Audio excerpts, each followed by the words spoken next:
Hello, everybody. Good afternoon, good morning, whatever it is, good evening, whatever it is where you're calling in from.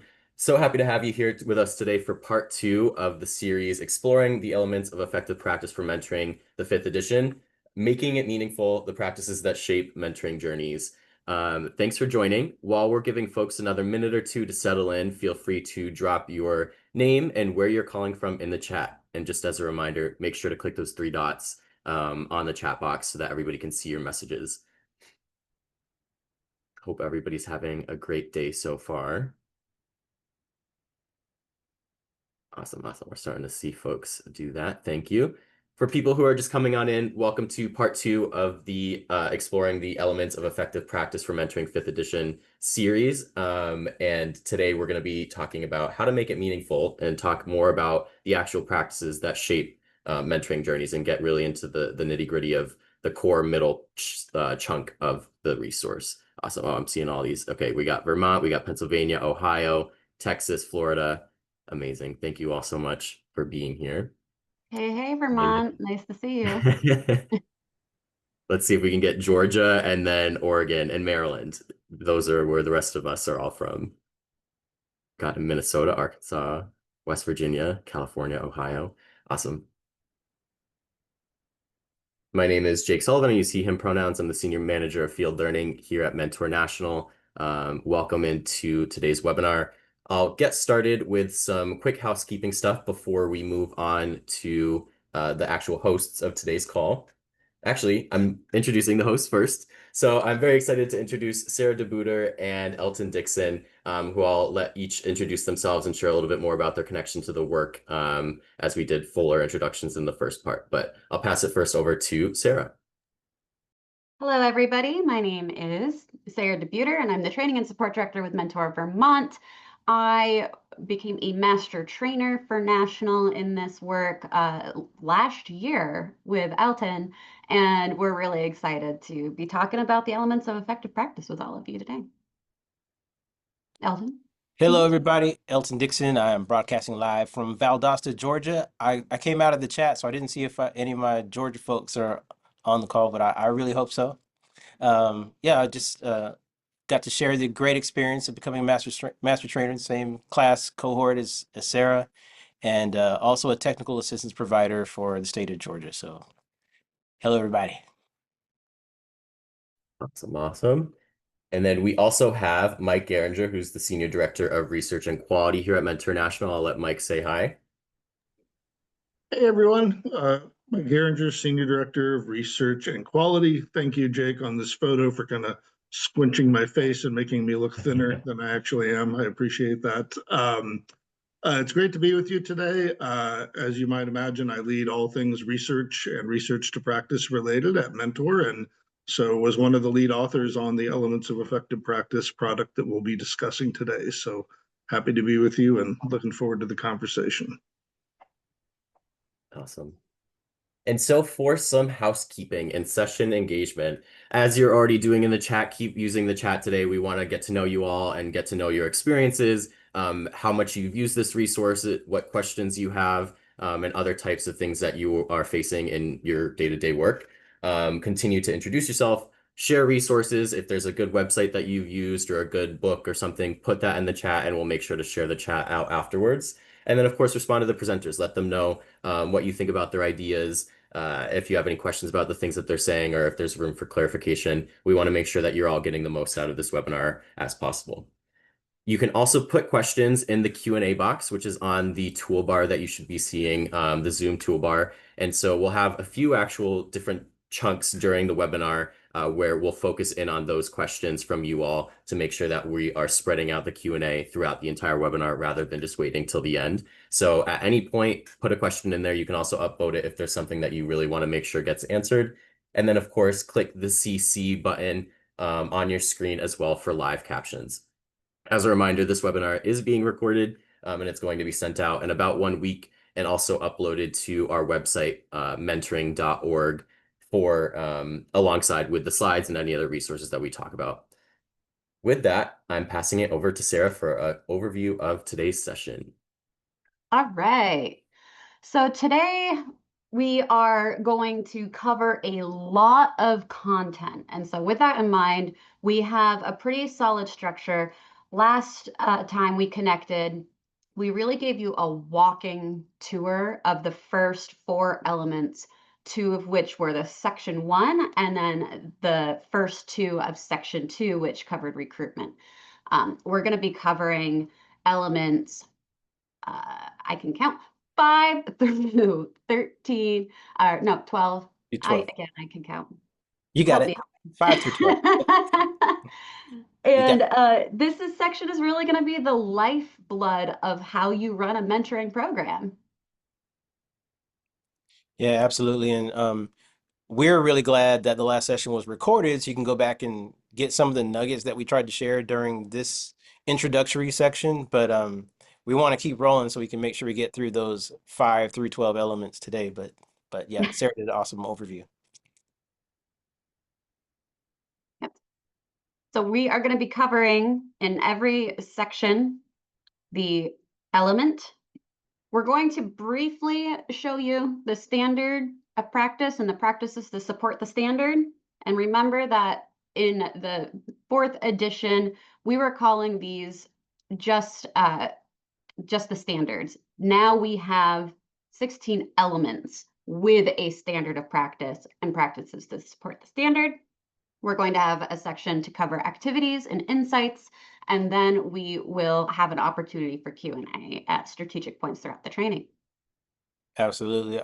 I don't know what everyone's tech setup is and wherever they are, you might be in your office or your home, but I hope you have some kind of way of looking at the EEPM version 5. It's online and maybe you have some kind of way of kind of checking in with it as we're going through. But if not, that's why we put a little graphic of what some of the pages look like because we're hoping that at the end of this whole tour between our sessions and what you do after the sessions, between the sessions, you get really familiar with the resource and just feel really comfortable using it because it's very rich. Mike and the team did such an awesome job making it something, it's a true resource you can go back to and manage your program, but also build a community with.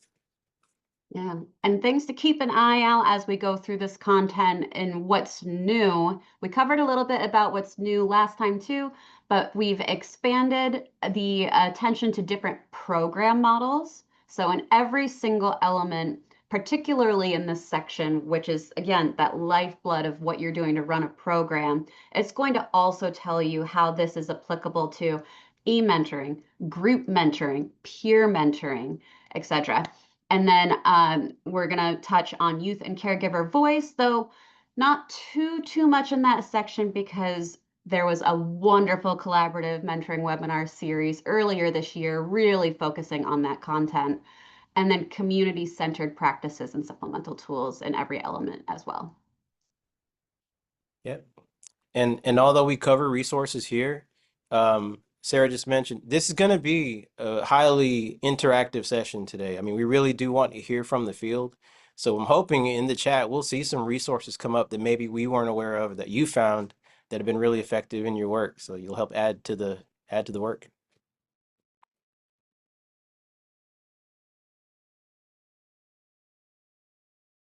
All right, so just a quick brief history. EEPM, the Elements of Effective Practice for Mentoring, was created in 1991, or first published at least, and it's evolved over time in scope and complexity. As we just mentioned, this newest edition really accommodates all different types of program models. And there's continual improvement by working with focus groups of actual program staff on the ground because you're all the experts in this work, and we're here to provide you additional tools for your toolbox.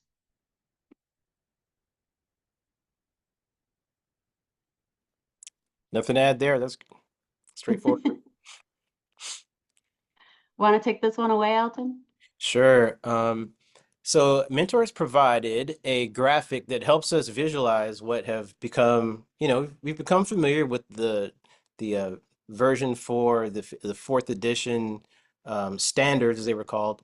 And now that we really are looking at the whole spectrum and the whole landscape of mentoring in 16 elements, this visual, I think, kind of helps make the work a little bit more clear, how it's broken out and how the different parts impact a program leader's view of how to address different challenges or different areas of the programs. So we covered everything in our first session related to, you know, quality mentoring programs, the foundations. And as Sarah mentioned, we bled over into elements 3 and 4 because we felt that the way that you recruit is deeply driven by, is deeply informed by, and has its roots in your program values and that whole concept there. So that as you go out to recruit, you truly are reaching out to folks that your program was designed to impact. So that's the way we organize that. And then today we're going to focus on that section 2 and elements 5 through 12, and really dig into the what I think most people think of as the fun part. That's the operations. Let's get in there and do it. So hopefully we get to hear a lot from you today.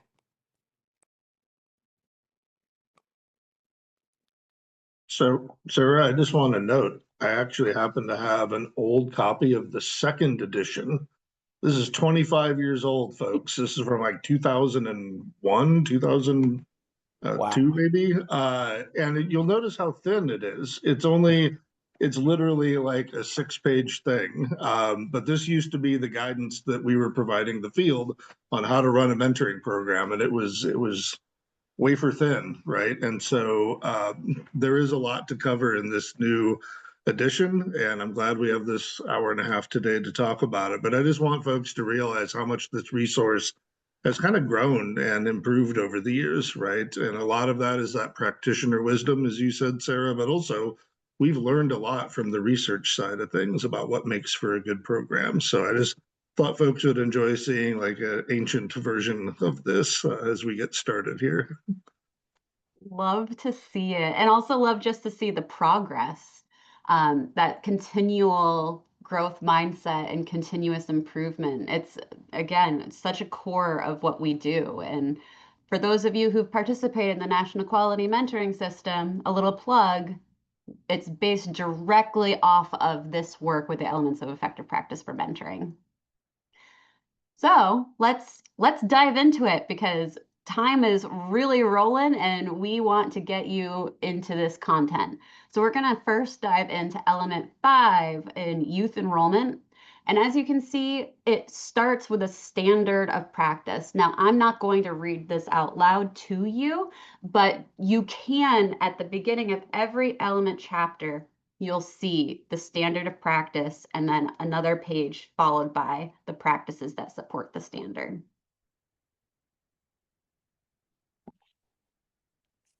Yep. So one of the things that we're going to be touching on there, as Sarah gets ready to go into, is talking about the standards. Just that process is extremely important in this section here. Building a process that has fidelity and is powerful in making sure that the folks that come into your program have a very structured path they take into the rest of the mentoring journey, um, is put in place according to what we're going to be describing today, is essential. And then we also probably going to highlight a little bit how costly shortcuts can be when we ignore our process, because maybe you feel the pressure of hitting those numbers or having more mentors come in, more mentees come in. And we want to make sure that the flow of folks into our programs just comes from the quality of that recruiting and the values, and knowing that we're meeting a need in the community versus adjusting our process just to try to let more people in the door. So, Sarah. Yeah, absolutely. And I mean, when you think about the standards for this element, you're wanting to ensure that youth are eligible and ready and a good fit for the program. So you're not only just looking for young people, you want to make sure that they are ready and a good fit for your structure, your values alignment. Again, all of these elements tie together. So highlights for youth enrollment, you want to make sure that you're centering readiness and then transparency. What are the expectations of the program? You're setting those expectations and you're aligning youth and caregiver understanding, and you're balancing access with the structure.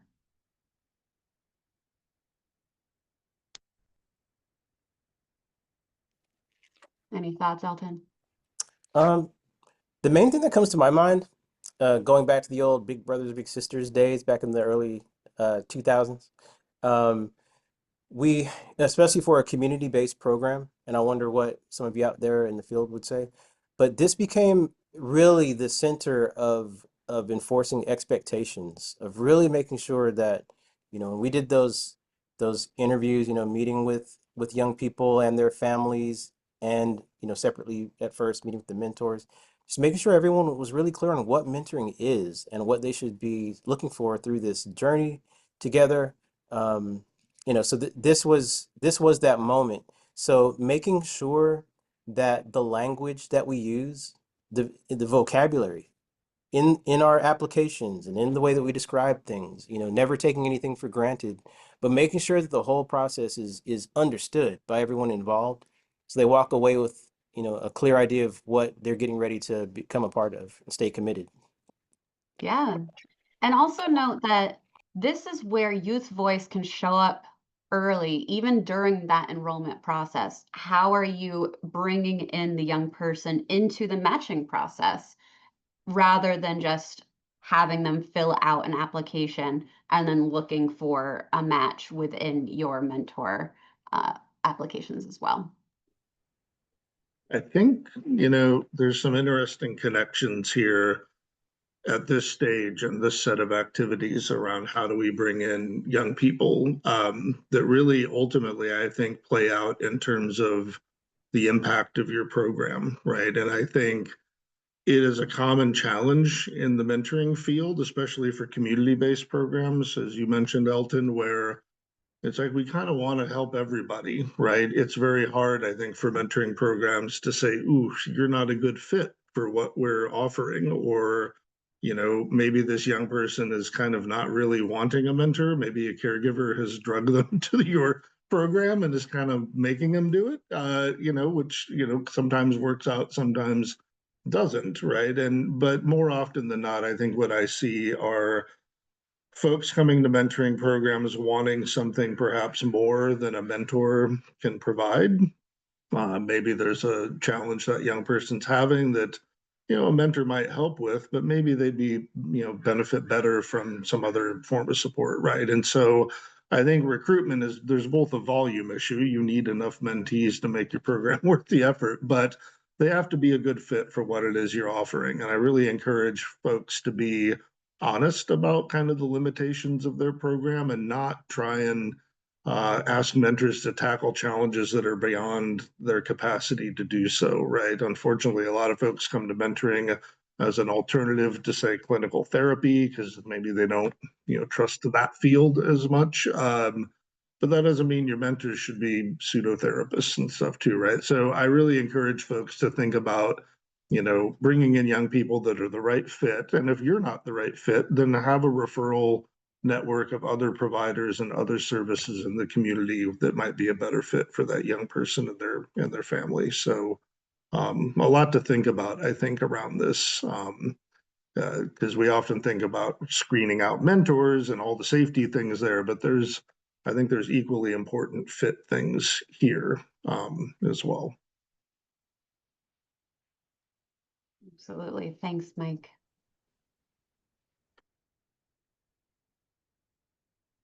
So as we think about element 6, which is that mentor screening and enrollment, this is where a lot of people spend most of their time, frankly, as far as enrollment is concerned.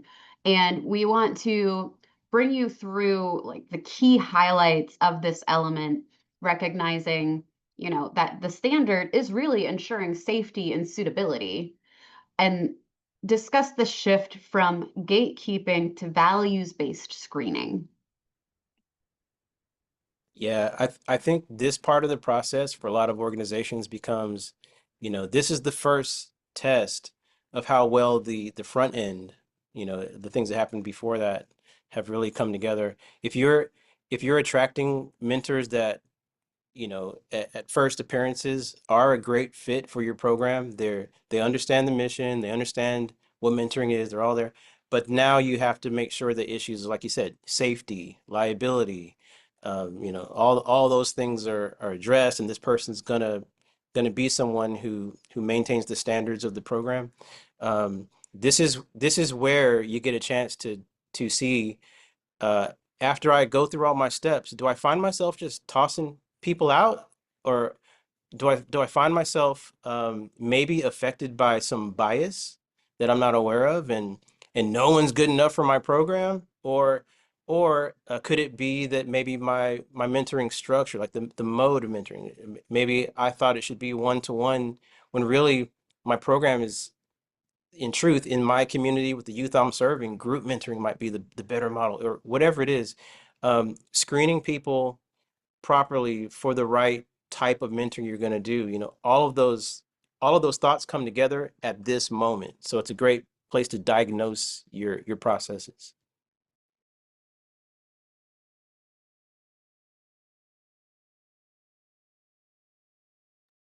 Yeah, so key highlights here is screening is aligned with your program values. So making sure that we're going back to those program values that we identified in element one, figuring out our logic model and all of those outputs and inputs, and are the volunteers that you're interviewing really in alignment with all of that? You're understanding mentor motivations and red flags. And if you don't like the word red flag, you can think about using, potential risk indicators, or indicators of incompatibility or values misalignment. You can be fancy with your language, but that gut check, right? And integrating caregiver youth perspectives and selection. Now, one thing that I want to make sure I point out, and Elton and I have talked about this a little bit, is I work with a lot of part-time coordinators that are the only staff for small programs. And so how can you make sure that you have someone else checking your biases and your accountability, and really protecting yourself as you're screening volunteers for the young people that are in your program?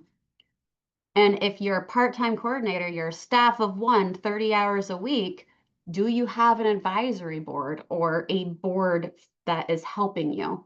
Can you pull one of them in order to look at that mentor interview information to check your biases with you if you have a gut check reaction?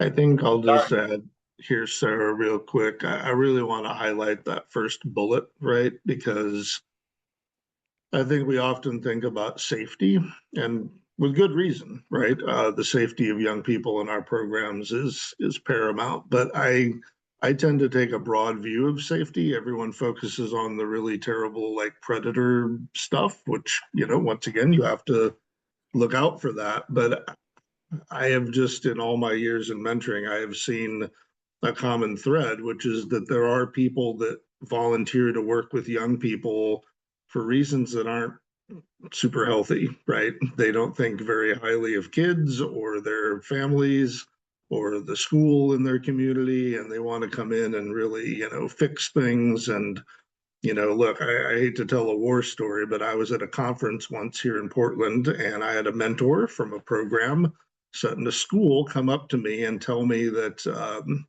he had been mentoring a bunch of boys from the football team in this rural community through a school-based program, and said his number one goal as a mentor was to teach those kids what big losers their parents were so that they didn't turn out like them.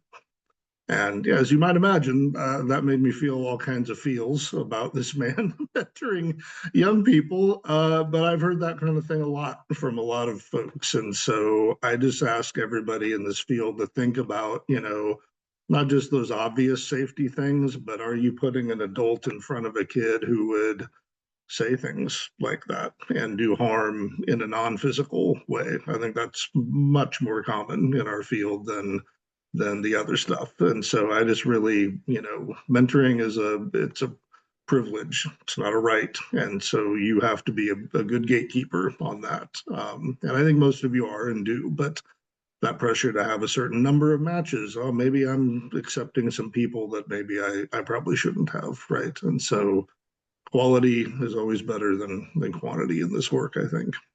Well, and I think that's where we go back to that gatekeeping to values-based screening. Is somebody like that aligning with the values of your program? And I also think this ties back to our recruitment practices. It is our responsibility as mentoring programs to educate our communities and destigmatize mentoring. And part of that is how we recruit and talk about mentoring as well. Yeah, I agree with that. That's um we're getting ready to explore a little bit on the topic of bias and how, when we're thinking about those young people in front of us and the mentors in front of us, and like Mike was just sharing, if we're centering the young person and thinking about the real needs they have, and we do feel strongly that mentoring is a practice that will be valuable in this young person's life. So how do we make sure that we're bringing in an adult in the equation who's going to understand their role in the right way? And we, as the people selecting those adults, we can be affected by bias as well. I mean, we're all susceptible to it. And what we want to avoid is letting our biases keep us from being clear-eyed and thinking clearly about what is an actual no-go and what is actually something it's not my preference, but it doesn't mean it hinders a great relationship from happening between this mentor and mentee. So this is an activity I used this way back when, but I had the first chance to do it in front of a big group. So with college mentoring for mentors for kids, their big national conference. So there were all these college age program leaders coming in from all over the nation. So it was really cool to see the different perspectives on our little bias activity, our bias check exercise we're about to do. So the way we'll do this is you'll see some bullets pop up, and what they do is they just list out 4 different statements. And I want you to just pretend it's a statement, stands alone, that maybe a potential mentor makes during your screening interview with them. And here they are here. So, number 1, I think every kid should learn how to hunt. What if you heard that? Um, Number 2, I hope I get a kid who likes to talk about politics. You know. Number 3, I don't trust anybody who doesn't eat grits. I don't know if everyone on our call knows what grits are, but pretty big down here in South Georgia. Number 4, I take online classes to learn about different religions. So really quickly, we'll just take like 1 minute for this. If you could, in the chat, or if you'd like to come off mute and just say out loud, if you'd like to share your thoughts, which of these 4 statements do you think is the most okay? Like if you heard a potential, a prospective mentor say this during your interview, you think that's of these 4, that one's the most okay, and then which one is like a no way, red flag. That person's statement lets me know they could not possibly be a great mentor. So let's go. So our- all right. So first we're putting in our best, our most okay.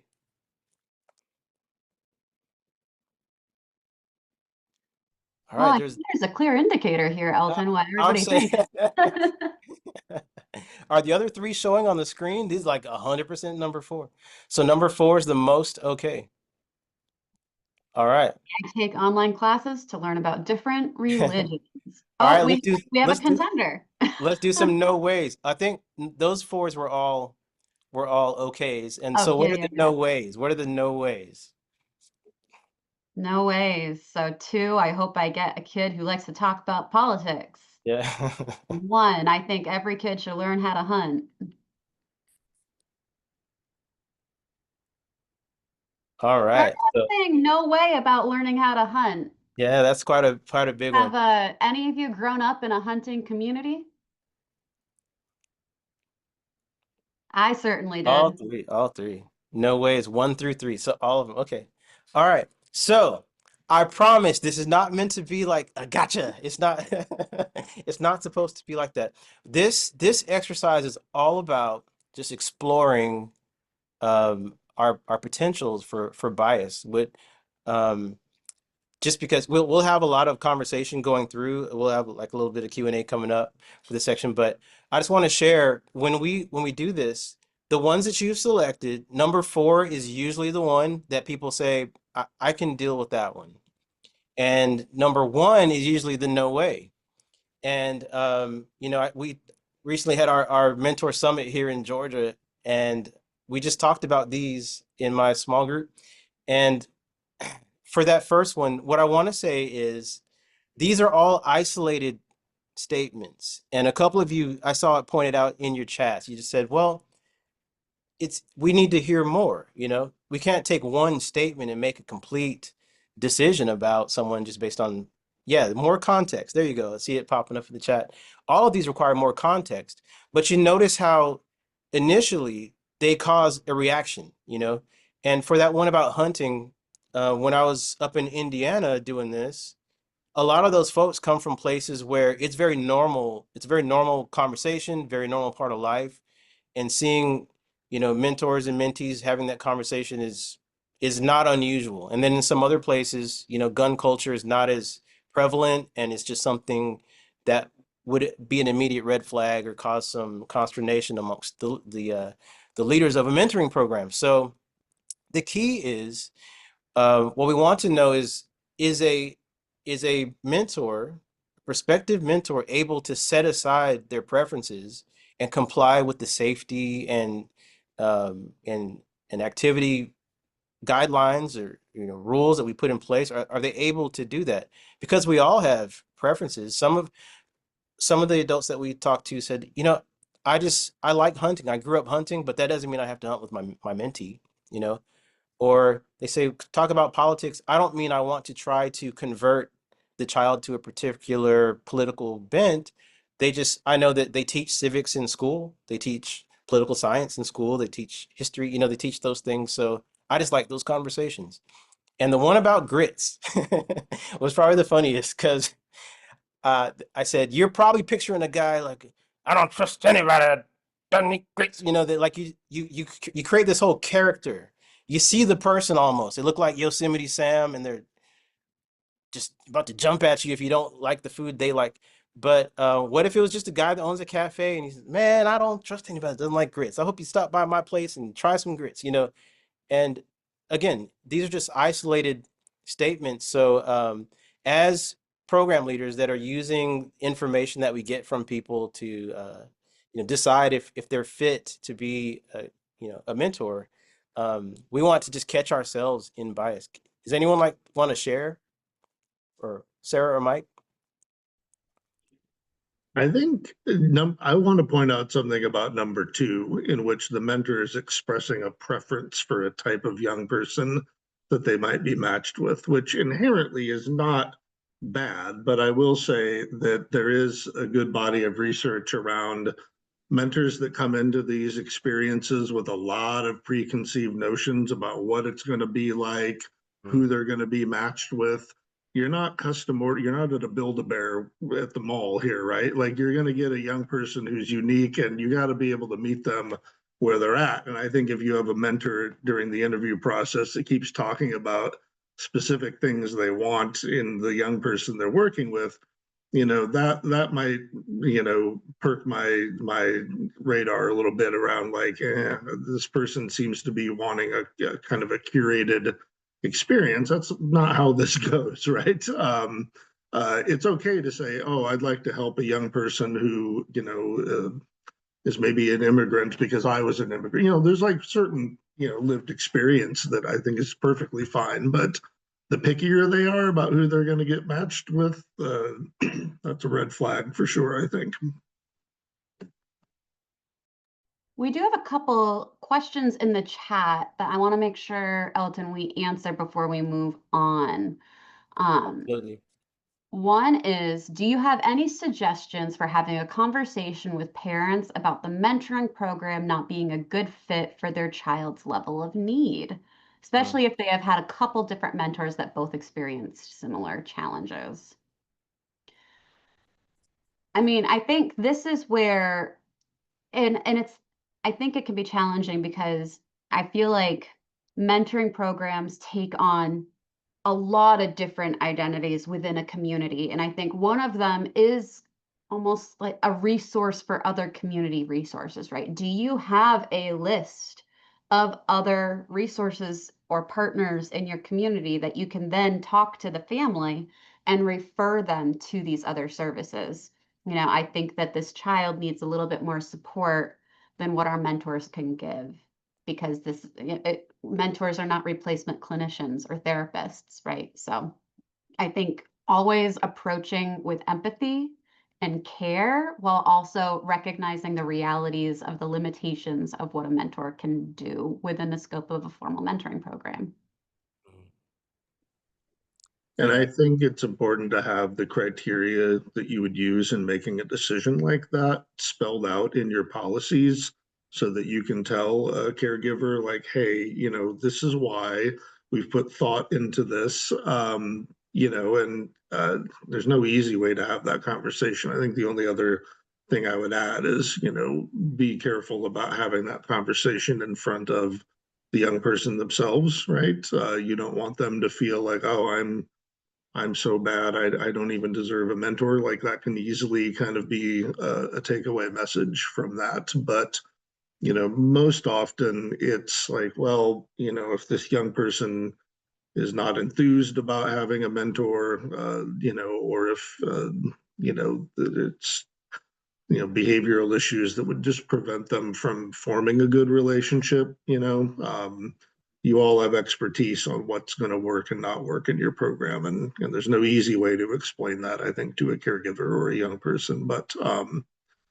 if you take on a lot of young people whose needs are beyond what you can address, it's not going to work anyways, right? And so this is all just part of defining what your services are and how you can do the best work for the most people in that community, right? So. And depending on the age of the young person, if they've been through a lot of that, like you said, just kind of failed connections or whatever it might have been, I think it's that much more important to hear from them a little bit more about what what they feel like would be valuable to them, because we work with youth in foster care quite a bit, and they are prescribed a lot of relationships. Like you need a counselor, you need a therapist, you need these meds. They're constantly being told that without a lot of input from them. So we're kind of sensitive to that kind of conversation. But it's always great to hear the young people give some insights and to help them put their emotions into words if they're not able to express it themselves. Yeah. Our next question, how would you recommend trying to figure out whether a situation where a young person is being forced to join a mentor program is one where it may actually be helpful versus where a mentor is not the right fit?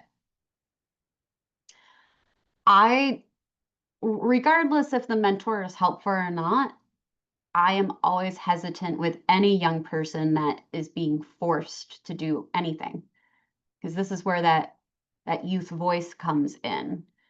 And before matching a young person who's being forced to be in a place they don't want to be, I think it would require a lot more conversation with the caregivers and the young person just to find out the why, right? What are you thinking, Elton? Well, for this one, um, what you just said is right on. You really need to hear from the young person what they think this opportunity is.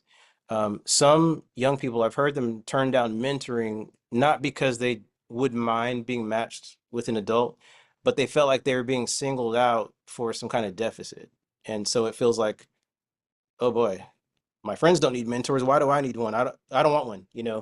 But if they saw that it was just, if it's introduced to them in a way, and when I say that, I mean not like trying to trick the kid, but just you set up the conditions to where they don't have to feel like they're being observed by anyone else, but they still get to enjoy that relationship.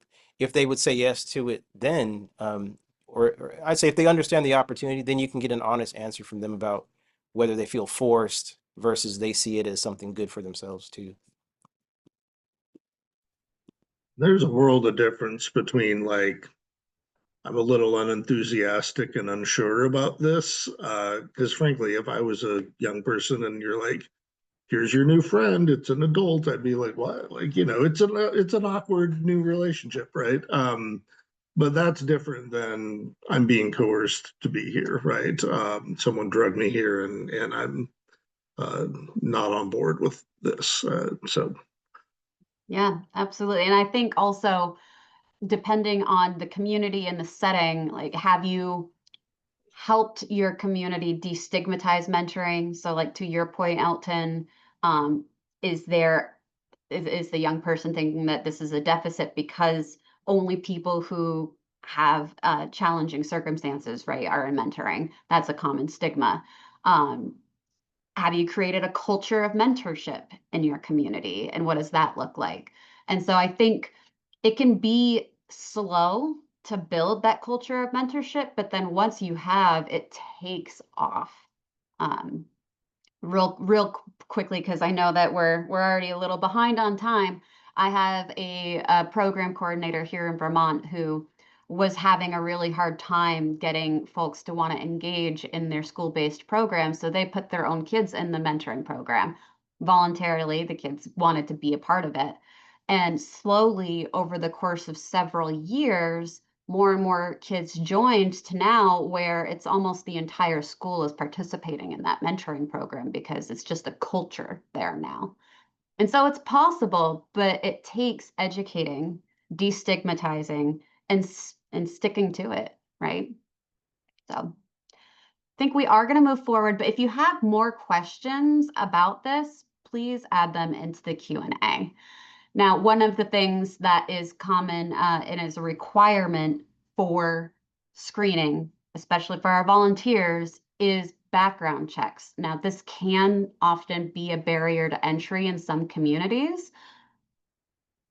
Sterling Volunteers is a specific organization that I wanted to raise up that a lot of our mentoring programs in Vermont use, which is a nonprofit volunteer organization that will do background checks for nonprofits at a reduced price. And these are all the background checks that you're wanting to do for your volunteers, I think, with the exception of your local DMV and fingerprinting. So check it out, see if it works for your programs, and it might be a valuable resource for you. Also, at the end of every element, you'll see resources that can help as well. And TA. Yes, technical Always, assistance. always get a TA. Yeah. I know in our area, our sheriff's department handles the bulk of all of our background checks, but we like to make sure that people are incorporating background checks and into like this broader picture of different ways to follow up with people. Of course, you want to cross-check things in an interview and through their references and everything else. And technical assistance, if you're able to sign up for that and get some hours with the TA provider, it'll be a good way to kind of dig into your program and make sure you have, the right level of things being considered for whatever it is you're doing, especially if you're a new program. So one last thing on screening, because I need to say this. I heard from a lot of folks around earlier editions of the Elements of Effective Practice that, like, oh, mentor is saying certain folks can't be volunteers in programs. You're excluding people by saying that there should be a background check done. What if I have a, small criminal thing from 20 years ago, right? When I was young and doing dumb things, right? We have no opinion on who you let into your program or not. Those decisions are up to you. Maybe your insurance carrier has some things they'd like you to screen out in terms of who participates in your program. But hey, if you have people from the community that have made some mistakes in their past and want to give back, and I think there's probably some things that are maybe permanently disqualifying in terms of a past, but you get to decide what lived experience matters for the young people you serve, and you get to call those shots, right? Mentor has no interest as an organization in telling you who the best mentors for your young people are. That's, we trust that you all will make good decisions with that. So I just want to be clear, like, you should know by doing a check, you should have an understanding of this person's, history or not. But But the decisions on that ultimately are up to you, and you get to decide, who's a valuable mentor or not. So.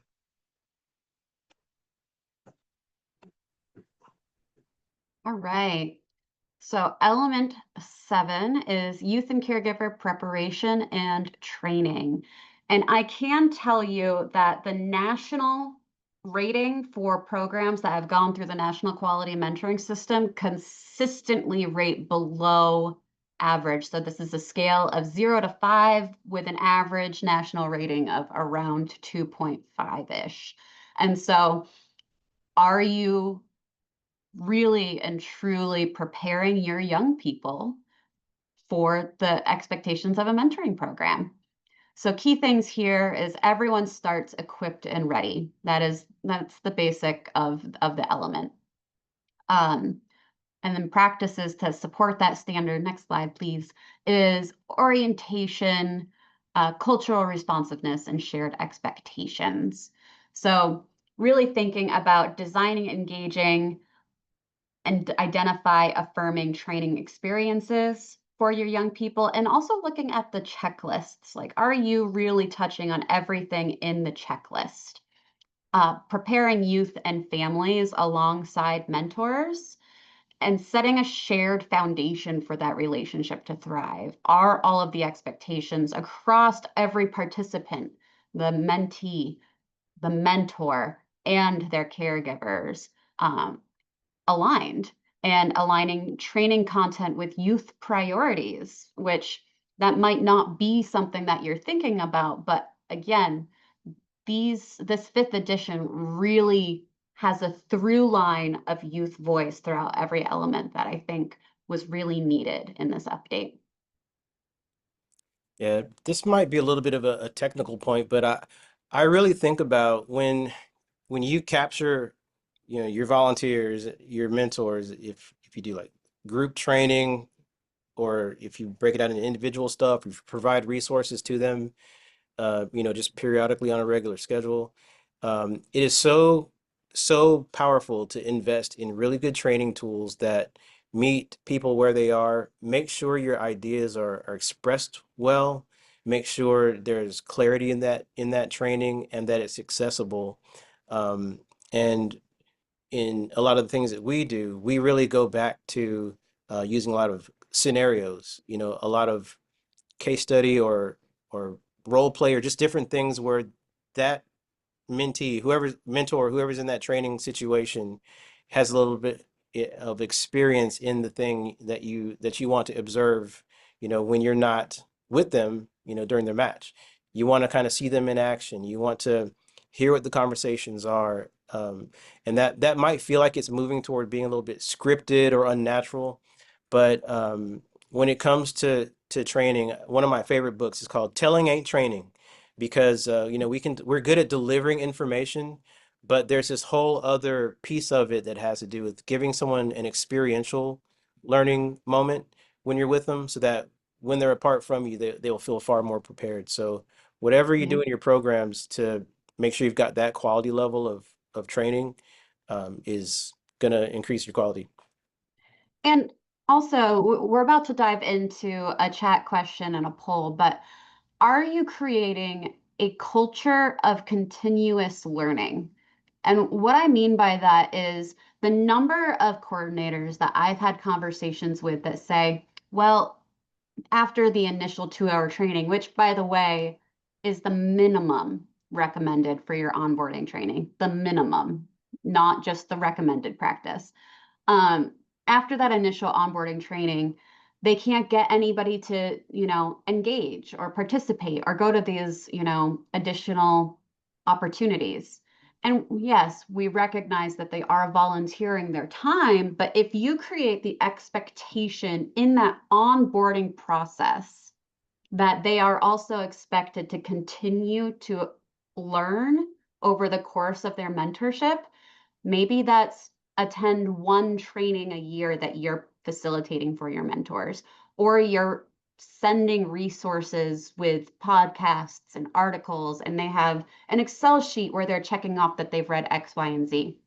But creating the expectation in the onboarding process can help them, A, adopt growth mindset, B, really create a culture of continuous learning, and then C, really set up your mentors to succeed, because as they're continuing to learn, they're going to be more prepared for whatever their young person is going through, therein being better able to support them in the mentoring relationship. So I feel really passionate about this because I feel like training can be its own 3-series collaborative mentoring webinar series.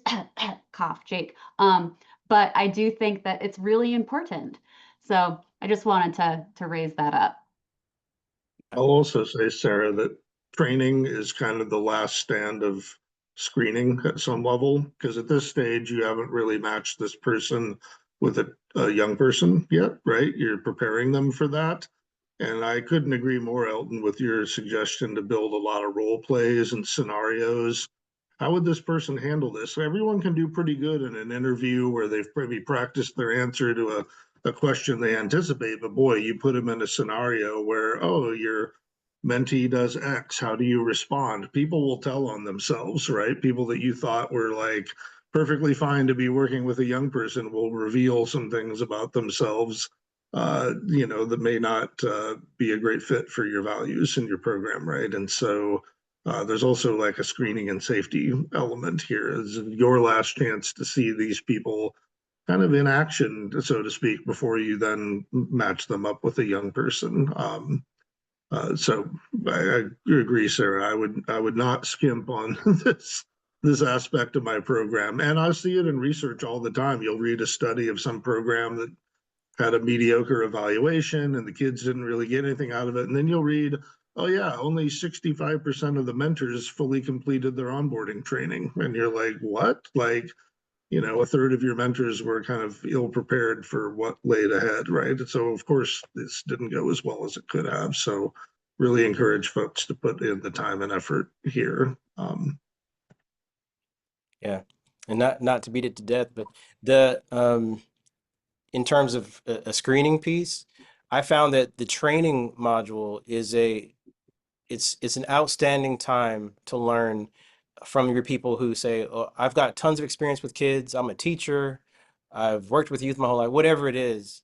And it's a great opportunity to see that what they did before is wonderful, but are they able to adjust and adapt to the differences in being a mentor versus a school teacher or professor at the university or something else? Are they able to be teachable and still continue learning versus just saying, hey, I'm going to lean on what I've already done to bring that into the mentoring relationship? So we're going to put a question that we want you to answer in the chat. And that is, how many hours of training do you give to a mentor before matching? And I'll put it in the chat. So again, how many hours of training do you give to a mentor before matching? 8 to 10. Woo! All right. 90 minutes, 8, 6, 6, 1, 2. All right. 3 hours.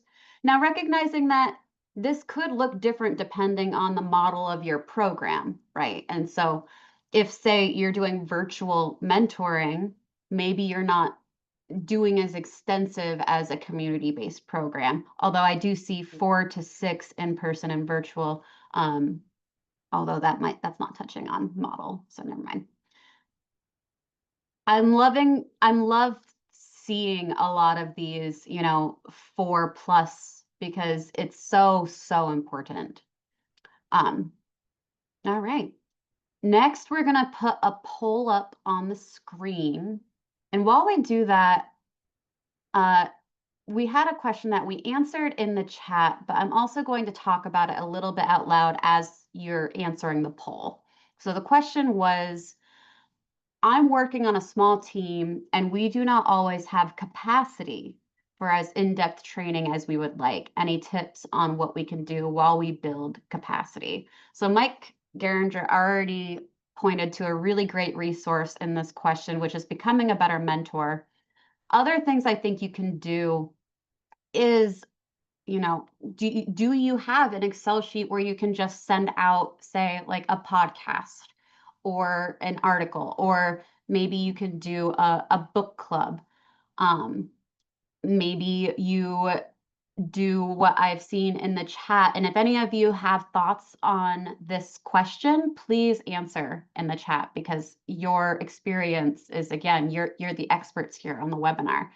I think offering quarterly learning opportunities. The other thing that I really wanted to do, that I think I specifically wanted to say about this question, is what is your relationship to the other mentoring programs in your area? And do you know if they exist? Do you have some sort of network? We have a lot of programs that will do trainings together to help with their capacity and capture a larger audience, so that they can, A, if they're bringing an outside trainer, really pool their resources to bring someone in so that it's more affordable.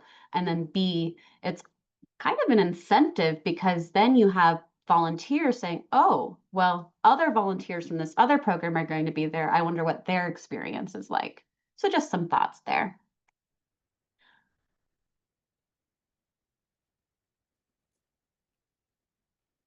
So let's see the answers here for the continuous learning. So how many times per year do you offer continuous learning or training opportunities to your mentors after they've been matched?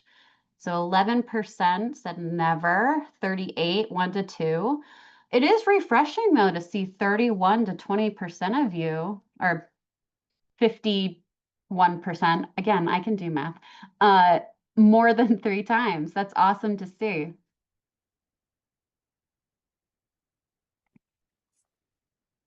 Yeah, this is great. I know in our community, not only do the mentoring programs sometimes share learning, but we have things offered by, say, the United Way that are aligned with mentoring, even if it's not specific coaching on mentoring. Like we do some trauma-aware caregiver type trainings in the community, and those often are also a great place to recruit people, because they're aligned with that way of thinking and maybe interested in taking it a step further with becoming mentors as well. Yeah. Okay. So we're going to move forward. I did see that there's another question in the chat, and one of us will probably answer that soon. But we have a lot of content, and so we're going to keep moving forward. All right. Establishing mentoring relationships. This is the good stuff.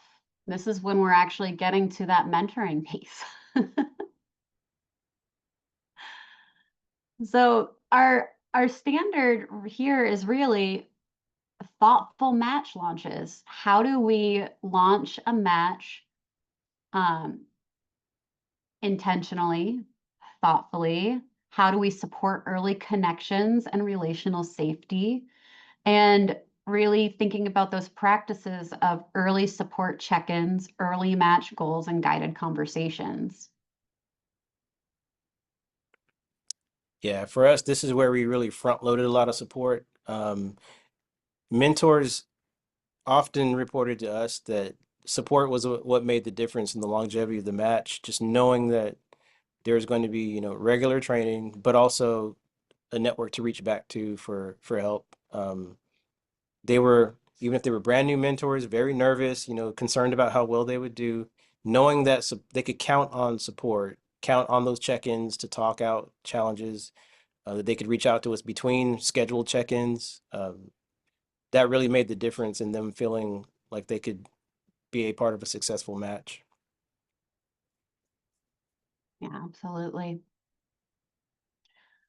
Yeah, so key highlights here as helping matches start strong through, those really intentional first steps.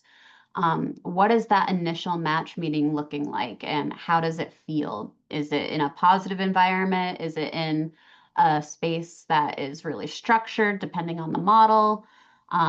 Are you making room for play and joy? So that's a head nod to becoming a better mentor, where there's a whole chapter about that.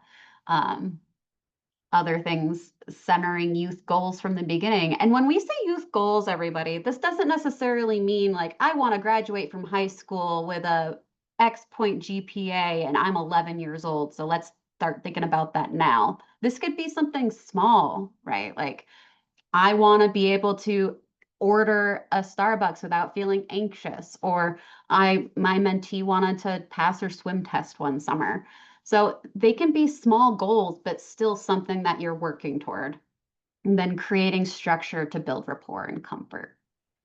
Yeah. Sarah, on that goals piece, I also want to clarify for folks, like, it's okay if you have a young person that comes to your program that it's like, I want to work on X. I have this thing I want to achieve, or a thing I want to learn. And boy, if you give me a mentor, that would be, I'm on my way.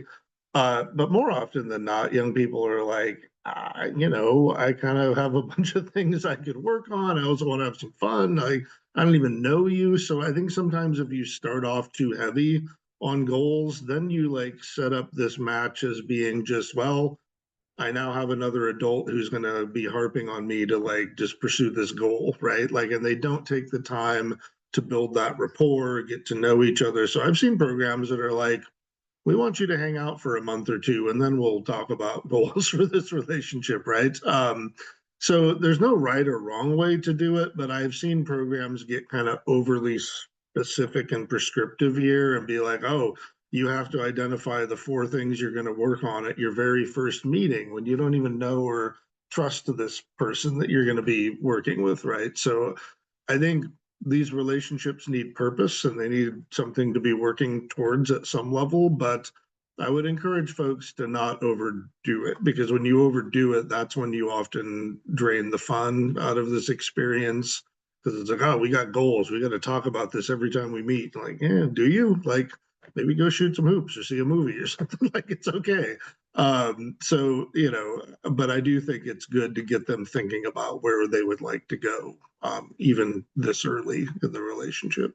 Yeah. Yeah, that's a great point, Mike. Thank you. I think that's what I was trying to say, and then Mike did it better. I, along with that, when it comes to goal setting, which you're right, that should happen down the road, because we we really aim to make sure that early on the value of the relationship is not about performance or achievement. How well uh, did the kids' grades improve or whatever else. That it's just about, I care about you because you are valuable just as a person, regardless of your performance. And so that making that distinction is important. But we also encourage the mentors to share with their mentees what some of their life goals are. We're all still growing, all still learning.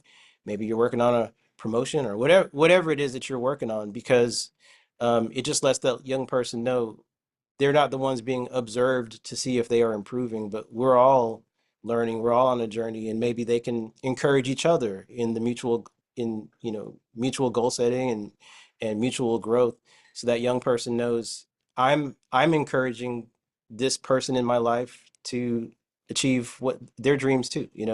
And that tends to have a much tighter bond than just a one-sided, all right, kid, let's see if you're better in a year. This logic models, we got to make sure it works. So yeah, I think those two things early on, that expectation early on really helps uh, tighten the bond sooner. Yeah, absolutely. And I think there are some activities that are seemingly just completely play and fun that can then kind of turn into goals later. And you don't even know that that's what's happening. My mentee I've been matched with for 2 years. She's 11. And when I met her, she'd never participated in a play. She'd never really, her extracurriculars were solely dance and sport focused. Um, and then she saw me perform in a play and then just decided to wing it and audition for her school play. And now she's in theater camp and doing theater all the time. And her thing that she wants to do now is to be in a play with me. So it's really fun. Yes, theater kids will take over the world someday. I really think. But we just have a lot of fun together, and through that fun, sometimes goals can emerge.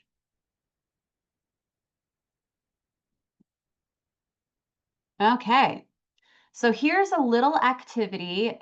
For those of you that were here last time, you might be familiar. It is a Mentimeter, which turns into a word cloud. So on the screen, you'll see a QR code. Please use your device to your mobile device to access that QR code, or Jake dropped in the chat the link and the code that you would input in order to access it. And the question we're looking for here is, what criteria do you use for making matches?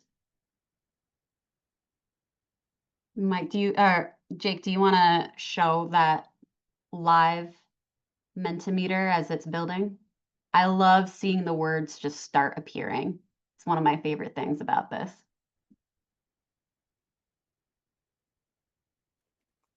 All right, schedules. Yeah.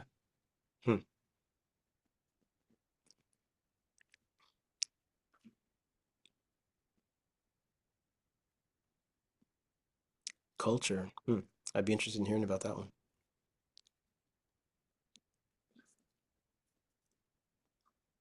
Family preferences.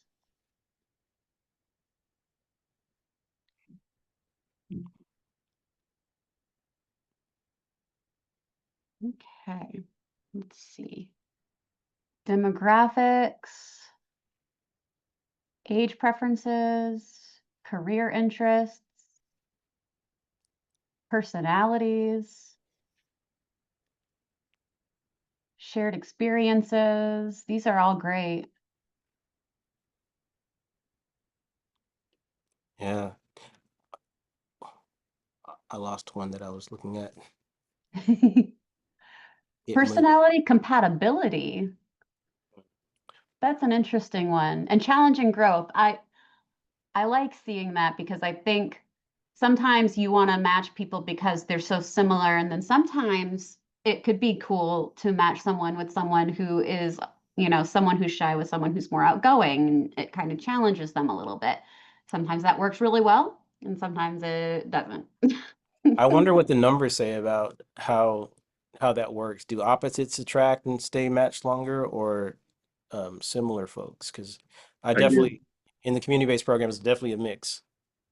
I get asked that question a lot, Elton. Like, Yeah. what's the magic algorithm that would spit out, the perfect I know for a while there was a prominent mentoring researcher who had partnered with the Match.com people to see if they could take their romantic algorithm and use that to find compatibility across personalities. But as you might imagine, it's exceedingly complicated, right? You have attachment styles in there, you've got personal background, you have cultural factors. There is a little bit of serendipity to it, right? You never know when two people are going to click or not, right? But I do think you raised something. We did a survey asking a representative sample of American adults of all ages. Think back on the mentors you had when you were a young person, or what did you value most about that person? What did they do? Who were they like? And one of the top things was they exposed me to different ideas and different ways of thinking. And so, to your point, Sarah, sometimes a young person needs somebody who's really like them and going through the same things maybe that they're going through, because that reaffirms them and lets them know that this experience I'm having, I'm not alone in it, and others have gotten through it, right?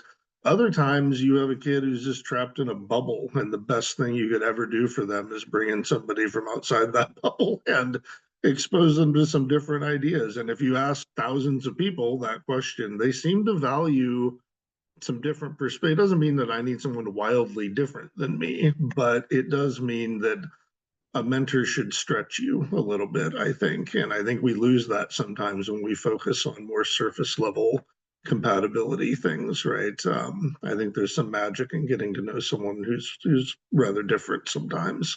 But if they don't get along, they're not going to get along. So it's a complicated stew. But I appreciate the wide range of things that people consider in this cloud, and that tells me that you all are thinking about it pretty deeply, right? You're not just making surface level things. I think it seems like you are all counting a number of factors, and that's about as good as you can do with it, I think.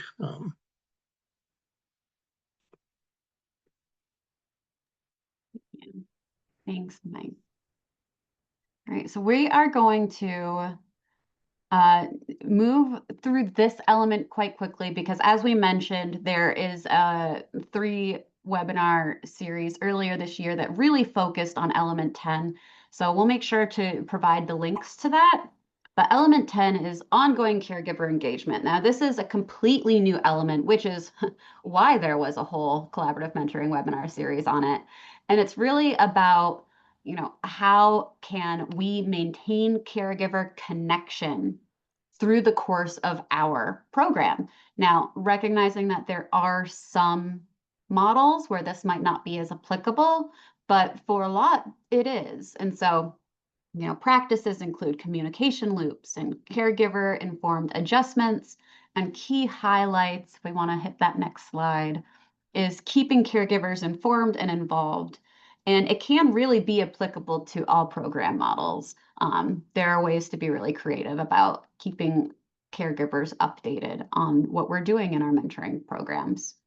Yeah, for sure. And I know we want to kind of go to the next thing, but I just in community-based programs where mentors are more likely to meet the caregivers, to see them on a regular basis, we really did a lot to build those connections and just make sure the lanes in the road are clear, expectations always clear. So, but for school-based, maybe things like that, maybe they don't see the parents as much, a little less stress there. But yeah, Yeah. And I Yeah. think for programs that are serving like much older young people, like if you're working with 22-year-olds that maybe are going back to school to get their diploma or something, it doesn't mean you got to involve mom and dad. That seems like inappropriate at some level, but maybe there's a partner of that young person, right? Maybe they got a friend who's could be a support to them as they go through this mentoring experience, so take the word caregiver here, it's more broadly applicable than what folks might be thinking, seeing that word, right? Is there someone in that young person's corner who can be an additional support to them and help them, participate fully in what it is you're offering? very nice. So again, just resources at the end of every element that can really drive home and help you fine tune what this looks like for your program, and TA with your local mentor affiliate Yeah. can definitely help you with this stuff. Yep. And Jake has dropped that link in the chat. So if you'd like to take a deeper dive. Element 11, supporting mentoring relationships. I feel like this is turning into a beat. So what is this element about? It's that ongoing match support. And so, your standard is ongoing check-ins and support, and your practices are proactive monitoring tools. How are you getting the information? Do you have an Excel sheet where they're telling you what they do every time? Do you have a database like we do here in Vermont? Are they sending you a text message saying, yeah, we met, thanks, bye? Or do you have any sort of tracking mechanism at all for your matches? And then how often are you checking in? Are you providing mentor coaching if they're coming across different challenges? Are you getting youth feedback?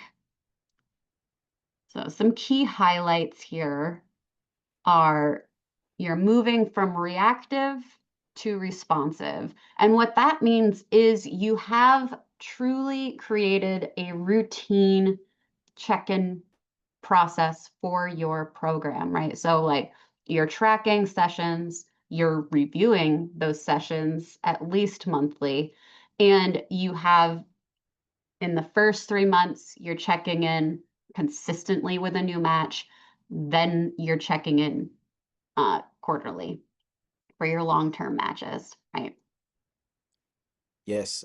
I remember um, back in the day, and I wonder if anybody will put their hand up or little emoji or something, but when we'd have mentors say, we talk so much about our routine of check-ins. And then during a check-in call, you're talking with them and something major happened, something you would have liked to have known about before. And we'd say, well, hang on, you could have reached out. It wasn't check-in time, you know? And we're like, well, we want you to feel like there's open communication. If there's something that we need to discuss and review, you don't have to wait for that scheduled time to give us feedback or ask for support or something like that. So letting the mentors know that that routine is just so that we do it, so that we make sure it's there. But when you need support, ask for support, you know. Um, that was a fine point to make sure. Yeah, absolutely.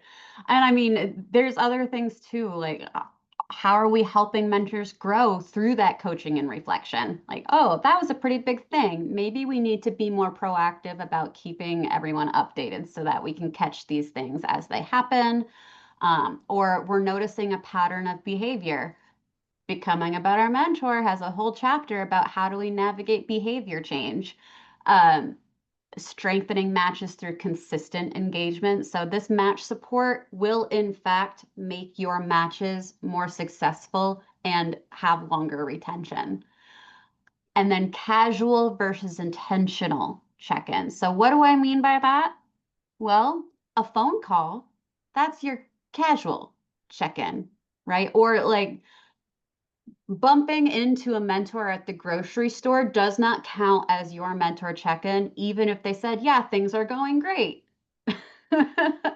I know that capacity is the most common challenge with coordinators. And so it can be really easy to think, oh, well, that counts as a check-in. That is very, very casual. And then your intentional check-in are those, really coming together and sitting down and talking about like how things have been going. If you can sit down or have a Zoom or a longer phone call. Yeah. I used to encourage. Oh, sorry, Mike, go ahead. Oh, just one thing here I want to note, and I hate to sound kind of terse about it, but this is the part, if you look at the mentoring research, the mentoring programs, this is where they really kind of botch it, is on match support, right?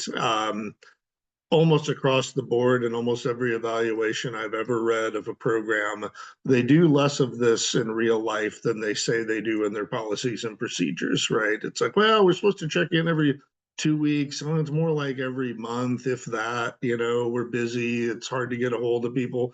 I get it. There's a lot of barriers to doing this, but the research is super definitive. Like when mentors feel supported by your staff, when your staff is present with them and offering these kind of growth and reflection and ongoing learning opportunities, your mentors are going to be more committed to your program. They're going to stick with it through ups and downs with the young person they're mentoring. They report less negativity within the relationship with their young person. And there are studies that show the working alliance between the volunteer and someone on your staff is the linchpin of these relationships going well. And when the staff is cutting corners and not checking in and just kind of doing quick and easy, how I, to Sarah's point, I bumped into you at Target, I guess that counts as our check. No, this is where the rubber meets the road about your program. And so I cannot emphasize that enough. I could throw 15 studies in the chat here that talk about what goes wrong when mentoring program staff don't put a lot of time and effort into this.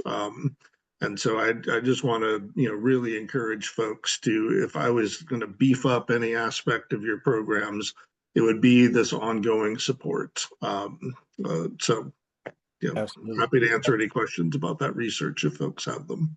And along with the regularity of the check-ins, we used to talk a lot about the quality of the check-ins. So making sure the questions you're asking are linked back to the data that you want to have about the effectiveness of your program. So if you're looking at your short-term outcomes in your logic model and the things that you were hoping to achieve, the questions that you're asking should reflect, you know, they should help that mentor give you feedback that answers those questions. So if you have, if you're not the one, if the people on this call are not the ones actually doing that with with their mentors, maybe making sure your team knows, hey, if they just say, yeah, everything's good. We went out for ice cream, all smiles, we're good. That we can dig deeper and find out what were some of the indicators that you saw, or maybe not that technical of language, but just in a way, like what are some evidence that makes you feel like things are moving forward, so that when you are measuring your effectiveness, you have real responses, even if they're anecdotal or stories, you can get some data to go along with it too. Yeah. And I'm going to drop a question in the chat that I'd love to hear some of your answers to.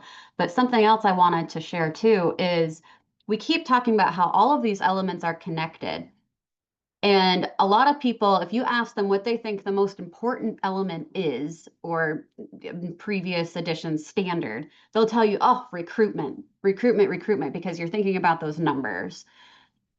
The quality of your mentoring relationships, and I'm going to look right into the camera, the quality of your mentoring relationships will directly impact the number, because the number one recruitment thing that you can possibly have is word of mouth. And that is the participants in your program, your mentors, your young people, and their families. So that if they're sitting around the dinner table with their other friends and they're like, oh my gosh, Joey has an incredible mentor and it's been so great for him. And then Sally is like, oh wow, maybe I should get my kid in the program. That's how it happens. So you can't skimp on the mentoring support, because that is in fact going to give you the highest quality mentoring program you can have, which will then get you the numbers, which will then get you the money, and it all, it spirals. So yeah, I went off a little bit there, but it's important. But well said. So the question in the chat is, if you know you should be doing more intentional check-ins more consistently, what are the barriers? Because we'd love to know so that we can kind of help you brainstorm those. But as you're thinking about the answer to that question, we are going to move into relationship celebration and program exit. So relationship celebration and program exit is super important.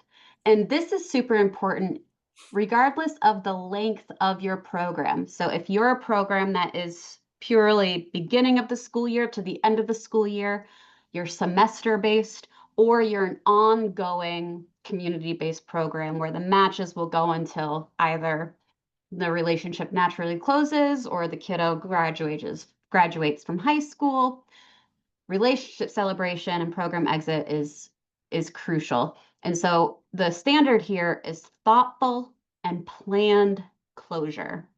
So meaningful endings impact the overall mentoring experience. And your practices is transition planning, closure ritual, and referrals, and co-creating legacy moments. So do you have in your policy and procedures different ways to handle different program closure or relationship closure scenarios? Did it end well? That's great. That makes your program celebration, relationship celebration a lot easier. Is it an abrupt ending? Well, you still need to have a program exit. Yeah, agreed. I think program exits don't lie. They tell a lot about the quality of everything else that happened earlier in the match. And if you live in a community like where we are near an Air Force base, or we have a college here, so there's a lot of people that we already know are not in the community very long. So every mentoring program has to have that built in, and be very proactive about setting expectations in the beginning that some matches just won't have a long lifespan in terms of face-to-face contact, but can we plan ahead for what that looks like down the road? So maybe in your community there are ways to think about being proactive and thinking ahead about the end of the match.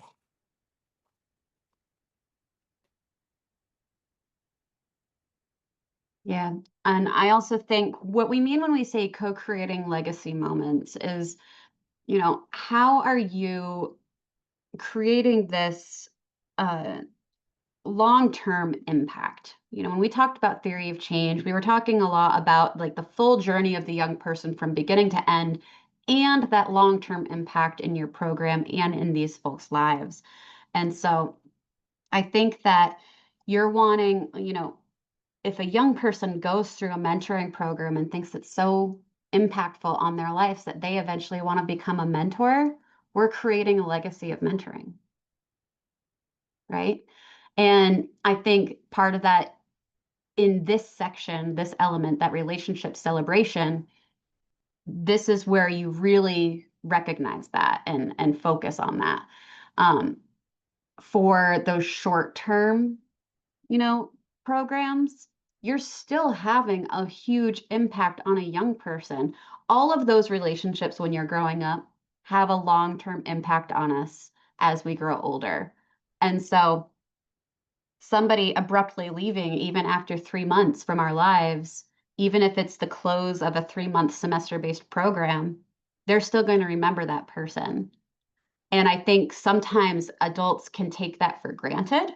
And so this is something that I have found programs don't really do as well, um, especially those community-based programs where you just have all of these different matches that have been going for a long time at different places. And so this is huge. And I mean, every single one of these elements is huge. I feel like we've been saying that.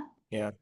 But I Yeah. would say, Sarah, this one has the potential to undo everything good that came before it, right? Mm. Thank you. And if folks want to read some really depressing mentoring research, look up the work of Renee Spencer, who has written a lot about what happens to young people whose matches end suddenly and kind of catastrophically, in particular, being ghosted by a mentor who just never shows up, and the damage that that does to a young person.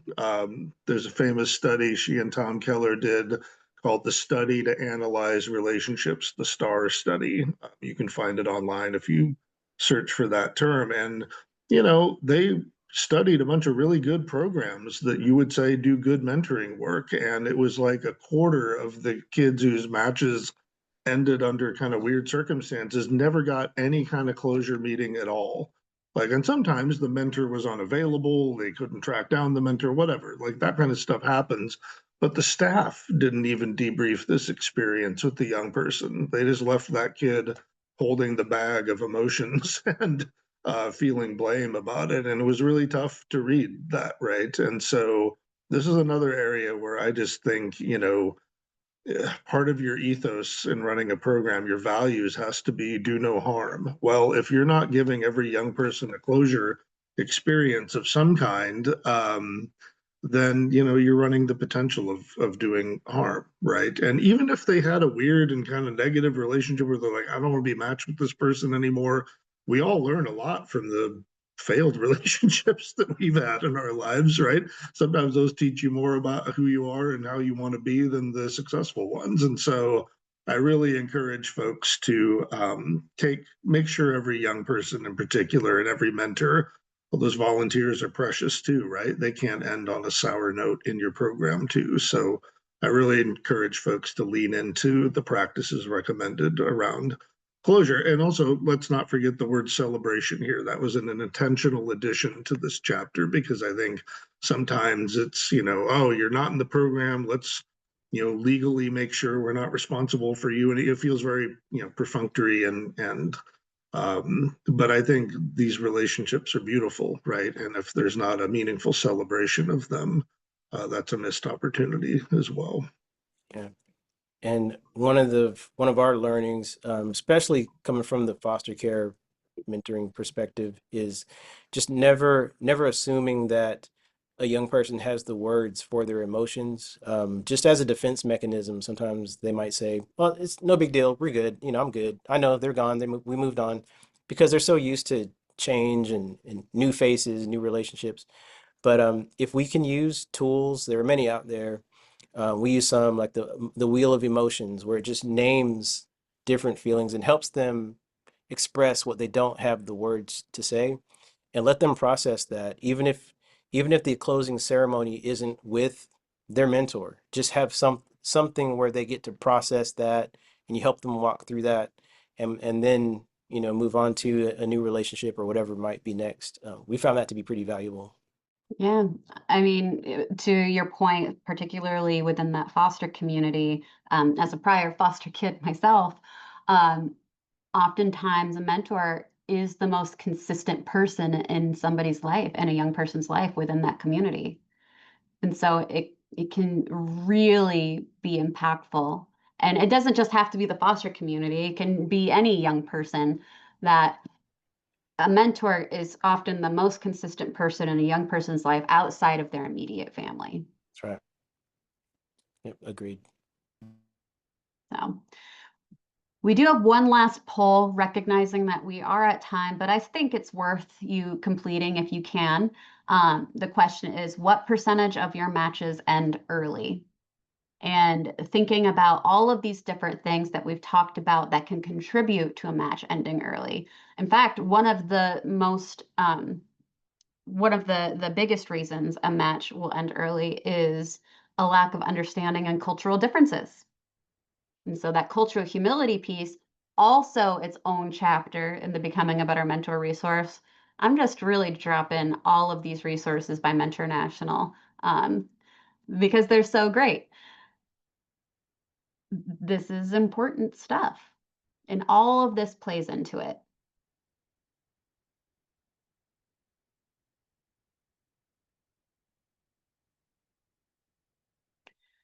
And so less than 25% of matches, love to see that. About 25 to 50. That's, That's pretty good. It's all weighted toward the lesser end. That's yeah, yeah, I think so. And so those that do have a slightly higher percentage, I think it's important to really review all of these practices and relate them back to your program values and your logic model and your monitoring and support. And how do all of those things tie together to really create a program that your matches feel supported and so their retention is longer. Um, our next session or webinar is going to be on the final four. And I want you all to really come to this because while it's really focusing on uh, kind of the program design, the leadership, the staffing, it's valuable and it's important. And it's all part of running a valuable and long and sustainable mentoring program. yes. We promise we will help you see the connections to in those boring parts to the things that really drive the quality of your program. We will highlight all of that for you. Yeah. Awesome. Well, thank you all, Elton, Sarah, and Mike, for doing that. I know we're a couple minutes over, but as you can all see, this was a mammoth of a task to cover what I can't count right now, at least 8, 5 through 12, 7, 8, whatever it was. A lot of elements, a lot of content. So we appreciate you all also for sticking in with us and hope that you taking something away from today.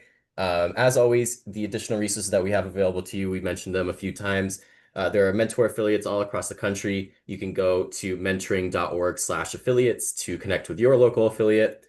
Mentoring Connector, if you're not already on there with your program, you can go to the Mentoring Connector to upload your program, but also see what other mentoring programs there are in your area. And then last but not least, the National Mentoring Resource Center, which is where you can apply for no-cost technical assistance, again, to help out and flesh out some of these things more for your specific program.